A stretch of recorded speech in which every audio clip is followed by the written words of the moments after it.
only way to deal with fear that I found in my life is a couple ways. One of those ways is to turn it on itself and ask yourself, what am I afraid of? If I'm afraid of that, I got to be more afraid of what I'm going to miss out on, missing out on my mission, missing out on who I'm supposed to be. In other words, if you're not going to get rid of fear, then use fear. Use fear or it uses you. It's that simple. Fear is at pandemic levels. Fear is, viral today. And as you know, when someone gets in a fearful place for whatever reason, whether it's something real or not, it has a hormonal response. All of a sudden, the heart starts racing. You start to breathe shallow. Everything narrows down your focus. And what happens is we go into survival. And we all have a survival brain because we all have a 2 million-year-old brain. And that brain's always looking for what's wrong. And unfortunately, there are a lot of people that tap into that today. 80% of success in life, I found beyond a shadow of a doubt with the tens of millions of people I work with in over 150 countries, 80% of success is psychology. It's your mindset, it's your emotion, it's your capacity to overcome your fears and your limitations and just push yourself anyway. 20% of success in life is knowing what to do, having the skills or the strategies or the tools. Now that might sound weird to you because most of you know I'm a strategist. Like I know the right strategy in anything can save you 5, 10, 15, 20 years. You could be working for a decade doing something that's not working, and all of a sudden you get the right offer, the right approach, the right insight, the right way of communicating, and the whole game changes. So strategies can turn decades into days, can compress decades into days. It can accelerate your success like nothing else. But strategies don't get implemented whenever we allow our mindset to get in the way. And the natural mindset of all human beings, it's set in our brains. We have a 2 million-year-old brain. That's all that's been around. And if you let the survival mindset, which is the part that we go to under stress and fear, most of us, if you let it take you over, it's always looking for what's wrong. It's always looking to find what's wrong, what could hurt me, what could get in trouble, and let me either avoid it, let me freeze, or let me fight, or let me hide, right? People are either running from it, or they're freezing, or they're fighting with what they're afraid of. And so what I want to talk to you about is that 4-letter word, that 4-letter F word that'll mess you up. And it's not the word most people think of, it's the word fear. Right? We call it false evidence appearing real, F-E-A-R. Because if you own the morning, you own your day. And it starts the frame of reference. We all forget that if you're in a fearful state, you see everything differently. If you're in an angry state, you see everything through that filter. So every day, I start my day by training my brain how to feel. And I do it for just literally 11 minutes, 10 to 11 minutes. Because you say 20 minutes, 30 minutes, people say I don't have time. If you don't have 10 minutes for your life, you don't have a life. The reason is, when you're grateful, it destroys the 2 emotions that mess us up, fear and anger.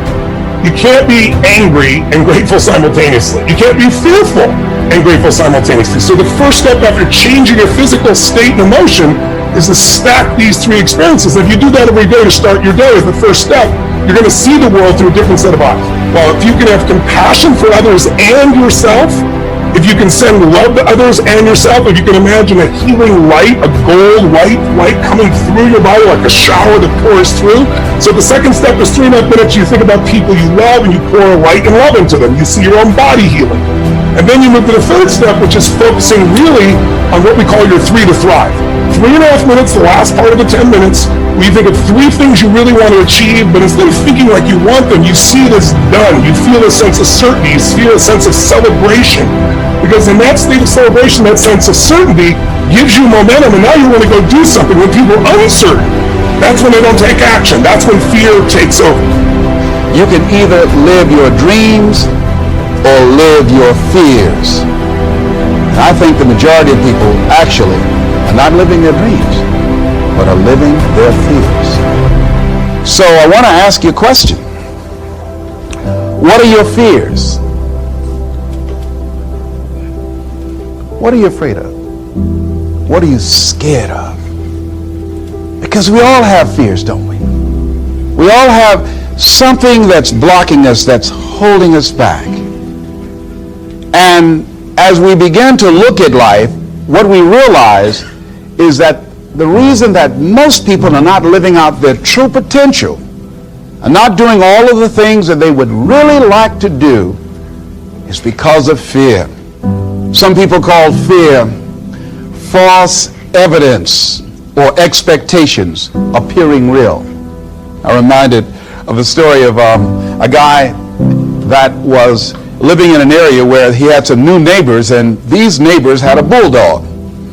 And when he came home every day, this bulldog used to chase him about a half a block from his house. Every day, he would have to streak home. I mean, he would just run. This bulldog would be right on his heels. And so he just got tired of that, because he would go home about a half a block away from home. He would look around for this bulldog, and he wouldn't see him.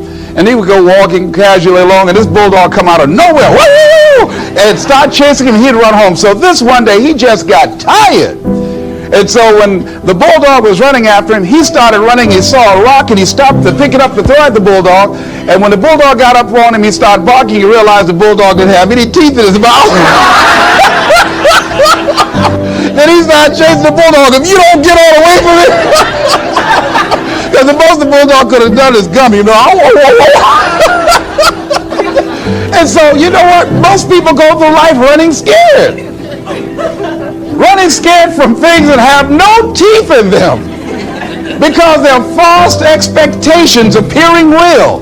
That, see, we're brilliant enough to scare ourselves to death. You realize that? And there are some people actually who get a kick out of scaring themselves to death. I remember the last frightening movie I saw. It was The Exorcist. I will never forget. I was so frightened when I came home. I'll never forget. I drove in the driveway, and I had already called my former wife and said, listen, turn the lights on. I was coming in the driveway, and I was getting out of the car, and all of a sudden I couldn't get out. I started blowing my horn. I said, Madeline, they got me, they got me. She came to the kitchen and said, take your seatbelt loose, fool. I said, oh, okay. I was frightened out of my wits. But there are a lot of people who they get off on that. They love it. I'm a person, my brother is a paratrooper. My twin brother, he's in the military, career man. I would love to jump out of an airplane with parachute. I'm scared, though. I mean, I really admire my brother for that. I would really love to be macho man like that. What are the things that you fear that's been keeping you from living your dream? That's been keeping you from doing some things that you would like to do? Just think about those things.